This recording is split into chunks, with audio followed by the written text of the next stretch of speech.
Think about the exact words that we are using. There is this vortex that you are allowing or resisting. And if you're allowing it, it's the path of least resistance. So the path of least resistance is whatever it takes not to confront, you see. We really mean that when we say bring back the fist. Now, there are a lot of people even in this room that say, but come on, don't we need to stand up for ourselves? Won't we be a doormat? And we want you to understand that if you're all outside the vortex and inside the vortex is off the table of discussion and you want to win, then you better get big and strong and you better be able to beat them all up. And that's the game you play in. Let's call it the out of the vortex game, where brute force and good debate is really where it's at. But one who's in alignment is millions of times more powerful than those who are not. So if you make the decision that you want to connect with your true power, that you want to connect with who you really are, and further, you can't be joyful unless you do that, then it makes you willing to just let those things go by the wayside while you collect yourself inside the vortex. There are so many people who will convince you that you owe them an explanation. You owe them an explanation. But they don't just mean that. They mean you owe me the explanation that I want to hear. That's what and I'm not going to let you go until you say what I want to hear from you. And so what are your options? In other words, do you want to deny who you are? And this is really a big issue. It's the reason it runs so deep within so many of you, because the day you were born, you had a guidance system that people on the planet around you, mostly outside the vortex already, were saying to you, in order for me to feel good, you need to do these things. And so right away, almost all children look to their parents and teachers, and when they're smiling, then that's good, and when they're frowning, then that's bad. In other words, and they give up their own relationship to their own vortex by letting themselves try to please this one and this one and this one and this one. But then the longer you live, the more you realize that they're all fickle and they all want different things from you, and it just drives you crazy. In other words, the longer you live, the more you realize that something is missing if you're not in alignment with who you are. So we're just suggesting in as strong a way as we can that when you finally get it, that you're not going to feel good unless you're in alignment with who you are. But we know it's a big price to pay. I have to pay the price of joy in order to find my power. That's really what we're talking about. You have to pay the price of consistent joy and happiness and appreciation and alignment in order to really come into your true power. When you are in your true power, then it's not difficult for your life to go well for you, because first of all, law of attraction's not matching you up with things that don't match it. And in your desire to teach, and that's what happens to so many of you, you're a teacher, and so students come. And when students come, lots of teaching goes on. In other words, we don't know, in the conversation that we were just offering about Esther hanging up, we would not begin to say that the other person was wrong, or that the benefit of the whole thing was all Esther's doing. In other words, we so want everyone to understand that when there is a problem that is formulating, there is a solution that is formulating too. And what makes you want to sort of break away from those that are still beating the drum of the problem is that you're ready to move on to the solution, and often they're not. And you just can't move on to the solution while you're beating the drum of the problem. You have to let it go. Here is the important thing to understand about this vortex. This vortex is vibrational. And the vortex, as you stand outside of it, is not a place that you can see yet, or hear yet, or smell yet, or taste yet, or touch yet, because it has not evolved vibrationally to the point of that revelation to you. But it has something that you can feel. The key to your vortex is the way you feel. So as you think about your lover and you feel the elation of that, you are offering no resistance. As you think about the absence of your lover and you feel that discord, that means you are discordant to your vortex. Do you hear what we're getting at? In other words, the key to your vortex is the emotion. You can feel your way into your vortex. You feel your way in. You feel your way in. But if you need to see it and smell it and hear it and taste it and touch it before you allow yourself to feel better, you slow yourself way down.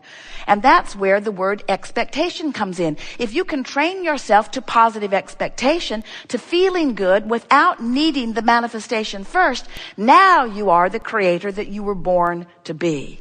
Using the power of your mind and the glorious benefit of your emotional guidance system to figure out that relationship between the two vibrational aspects of you.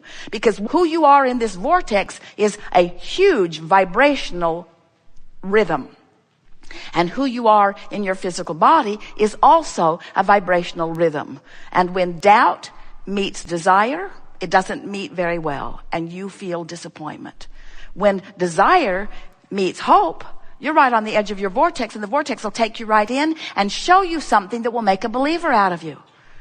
Now, we want you to feel this vortex, and we know, talking to physical friends who are used to seeing and hearing and smelling and tasting and touching about this vortex that you can't see and hear and smell and taste and touch, we know it borders on what you want to call fairy tales, but we've seen your other books and you're good with fairy tales. In other words, anyone who's trying to explain the non-physical realm to physical beings. In other words, you want to translate everything back into physical terms, and we want to help you to understand that you are the leading edge of everything that we are. You're out here as the extension of source energy. And when you stand here outside the vortex and demand that you see the culmination of what you want before you adjust your vibration, you are asking the impossible, because law of attraction is consistent always. Deliberate creating means you know you're expanding and you're making an effort to go with it. And when you do, life is full and fast and fun and delicious and invigorating. You feel the passion of your being flowing through you because you feel the fullness of who you are focused in you. To see the world through the eyes of source, to live in this physical body in sync with the energy of who you are, and feel source flowing through you, having the conversation in the elevator, having the conversation in the restaurant, having the conversation with your children or grandchildren, having a conversation with your lover. When you are in tune with the source that is you, and you are letting the whole of you be present in this moment, that is deliberate creation, and that is the art of allowing, and that is who you were born to be. Esther said at some point along the scenario, maybe we should never ask for nice things. Maybe we should just never have nice things. Then when they drop it, we'd say, no problem, it's made out of plywood, it doesn't matter, I can make another one tomorrow. And Jerry said, I don't think that's what Abraham's going for here. I don't think that the secret to a happy life is holding back on your desires. You can't. You can't. Life is going to insist that you expand. The whole universe, everything that you are about, the core of the energy that is you, the very reason that you came into this body, into this glorious contrasting experience, it all exists for the joyous, inevitable, eternal expansion. You cannot hold it back.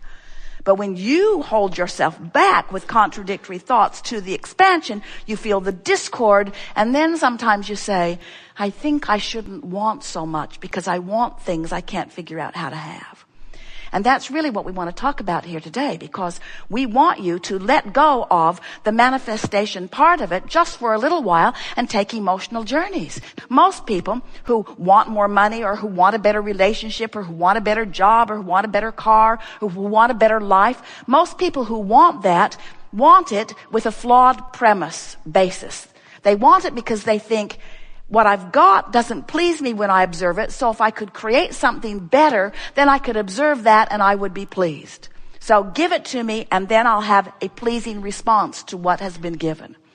And we say, it doesn't work that way. You have to find the vibrational attitude in order to stop the resistance, in order to allow the manifestational receiving of what's already in your vortex. You have to find the vibration first. In other words, you have to have an emotional journey. As you're feeling appreciation for Jerry and Esther, and we do as well, we just want to explain to you the rather simple thing that they achieved. Through meditation, they released resistance and went into the vortex even before we were describing it as such, where Esther was able to receive full understanding of what we know. So when you think about it, as you are living some of step one as a collective consciousness, putting all kinds of things, solutions and answers into your vortex, but most not able to find the answers because they are still beating the drum outside the vortex.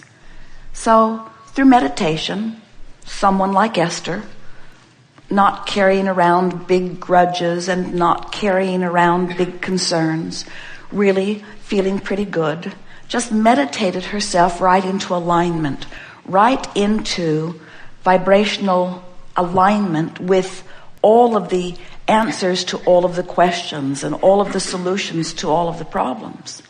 So what we were saying to you is she's not different from you. In other words, when you find some reason to feel good and you get into the vortex, once inside, once you practice the vibration of it, you begin to notice that as quickly as your life presents to you a question, it has presented the answer right there simultaneously. And the closer you are to your vortex, the more real-time life you begin living. Have you had the experience of driving in your vehicle and you can feel that that driver ahead of you is going to do something erratic? And so you're ready for it. You are not surprised by it all. In fact, sometimes you move out of the way of it before it even becomes a problem because you are so living such real time. Your questions and answers, your problems and solutions are so vibrationally close to one another that you are then living this exciting, joyous, adventurous life that you have come forth to live. None of you intended to ever let there be such a big gap between your awareness of the problem and your awareness of the solution. You intended to live a more aligned life experience. And so Esther and Jerry are appreciating what you are offering here. And we are appreciating all of you for your step one experience, which is putting the solution there.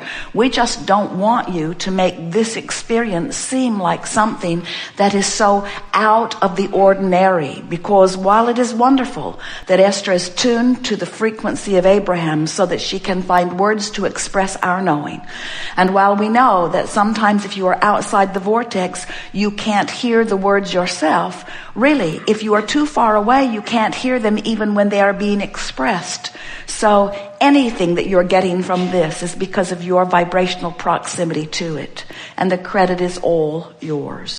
Because as you softly, not in a harsh way and not in a determined way, but in a soft, playful way, as you acknowledge the existence of your vortex and you reach for feelings that feel good while you are there, as you train yourself by practicing the inside the vortex feeling more and more and more, what will begin to happen to you is that more things that make it easier to be there and stay there begin coming to you.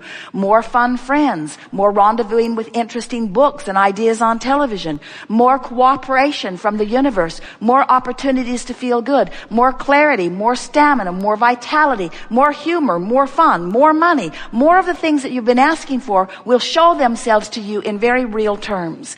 And you will find yourself again and again making the correlation between what's gone on here in this gathering and what's happening in your life experience. And you can move forward saying to yourself and to anyone else who you think is ready to hear you, I now understand that I am a vibrational being. And I now understand that through the living of this life in this magnificent physical body, I've carved out something that is so much more. And I can feel the power of source energy and all that is standing in readiness to welcome me into vibrational alignment, complete alignment with what I've carved out. And the celebration just goes on and on and on as I'm catching up with the expansion that life has helped me to carve out. And every time I'm in the mode of reaching, I'm happy. And every time I'm in the mode of catching up, I'm happy. The problem is as meaningful to me as the solution because it's all part of the expansion, the joyous expansion that I've come here to live and that I am now consciously, deliberately living. We have enjoyed this immensely. There is great love here for you. And as always, we remain blissfully and